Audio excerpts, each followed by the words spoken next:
These are the 7 levels of intimacy with God. Level 1 is belief. And before you decide you're past this one, you need to hear what it actually looks like, because the people most likely to skip it are exactly the people most likely to be living there. Here's what level 1 actually looks like. You're going about a completely normal day. Nothing dramatic, nothing falling apart. And at some point, maybe driving, maybe at work, maybe lying in bed at night, it occurs to you that God hasn't crossed your mind once. Not because you're angry at him, not because you've walked away, just because the day ran on its own and he wasn't in it. And the part that should unsettle you more than it does is that it doesn't feel like a problem. It just feels like a regular day. That's level 1. Not the person who rejected God, not the person who walked away, the person who believes genuinely, sincerely, without pretending, and whose belief has almost no effect on how the week actually runs. He's real. He's just not present. Not in the room where decisions get made. Not in the conversation that happened this morning. Not in the ordinary, unremarkable, nothing going wrong Tuesday that passed without a single moment of actual awareness that he was there. And here's what makes level 1 so hard to recognize from the inside. It doesn't feel like distance. It feels like normal. The faith is genuine. The belief is real. There's just a gap between what the person believes and how they actually live that has been there so long it stopped registering as a gap at all. Like a clock on the wall you stopped hearing years ago. It's still ticking. You just don't notice it anymore.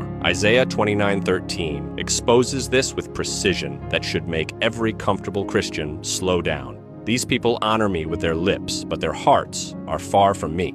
Jesus quoted that verse, and he didn't quote it about pagans. He didn't quote it about people who had openly walked away from God. He quoted it about people who were showing up, singing, doing the religious things correctly, people whose lips were completely in alignment and whose hearts were somewhere else entirely. That's not a verse about atheists. That's a verse about the person who drove home thinking about lunch. Romans 10:9 tells us that belief, genuine confessional belief, is the beginning. If you confess with your mouth that Jesus is Lord and believe in your heart that God raised him from the dead, you will be saved. The door opens. You're in. But salvation was never the ceiling, it was the floor, and Ephesians 2:10 makes clear that the life on the other side of that door was always designed to be a moving life, created in Christ Jesus for good works that God prepared in advance for us to walk in, not sit in, walk in. Belief was never the destination, it was always the beginning of movement toward one.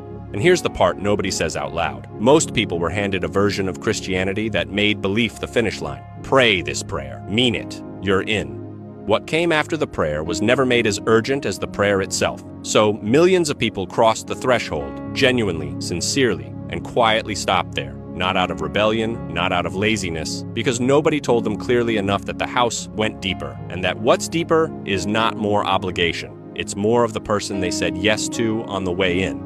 So take a second and actually think about this. Think about the last ordinary week, not the hard week, not the spiritually significant week, just a regular week. How many decisions did you make that God factored into? How many conversations happened where his presence was a reality you were actually aware of, not performing awareness of, actually aware of? How many moments passed where the belief you hold on Sunday showed up in the room on a Thursday? If the honest answer is very few, that's not a character indictment, that's just a location, and locations can change. Level 1 is knowing God exists. Level 2 is the moment you start talking to him. And the specific way most people talk to God at level 2 reveals exactly why the relationship stays shallow for so long, because without realizing it, they've decided what God is for. And once that decision gets made, it runs underneath everything.